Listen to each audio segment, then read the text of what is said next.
ఈరోజు దేవుని పిల్లలుగా మీ అందరికీ చెప్తున్న మాట ఏంటంటే, యేసు ప్రభువారు ఈ ప్రపంచానికి ఒక దిక్సూచి, ఈ ప్రపంచానికి ఒక దారి చూపించడానికి వచ్చాడు.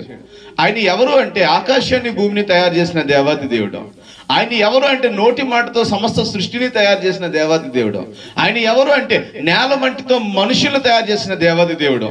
ఆయన ఎవరు అంటే మనుషులను ఈ భూమి మీద రాజులుగా నియమించిన దేవాది దేవుడు. అయితే ఆ దేవాది దేవుని మాట ధిక్కరించి మానవుడు వాడి ఇష్టానుసారంగా బ్రతకడం ప్రారంభించాడు.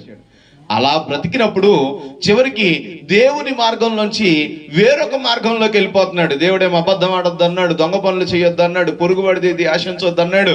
కానీ మనిషి మాత్రం ఎప్పుడు అబద్ధాలు మాట్లాడతాడు, దొంగ పనులు చేస్తాడు, వాడి ఇష్టానుసారంగా బ్రతుకుతాడు. దేవుడు చూసి తట్టుకోలేక పరలోకంలో ఉన్న దేవాది దేవుడు నేల మీదకి దిగొచ్చాడు మానవ రూపిగా. ఆయన భూమి మీదకి దిగి వచ్చినప్పుడు సాదా సీదాగా ఒక చిన్న కుటుంబంలో, ఒక పేద కుటుంబంలో ఆయన ఒక పశువుల పాకలో జన్మించాడు. ఆయన పశువుల పాకలో జన్మించి 33 సంవత్సరాల 6 మాసాలు ఈ భూమి మీద బ్రతికి ఆయన సిలువలో తన ప్రాణం పెట్టి ఆయన మరణించాడు. ఆయన మరణించిన దేవుడు మాత్రమే కాదు, ఆయన మరణించి సమాధి చేయబడి చావును గెలచి తిరిగి లేచాడు. ఆయన పునరుద్ధానుడైన దేవుడు. ఈ లోకంలో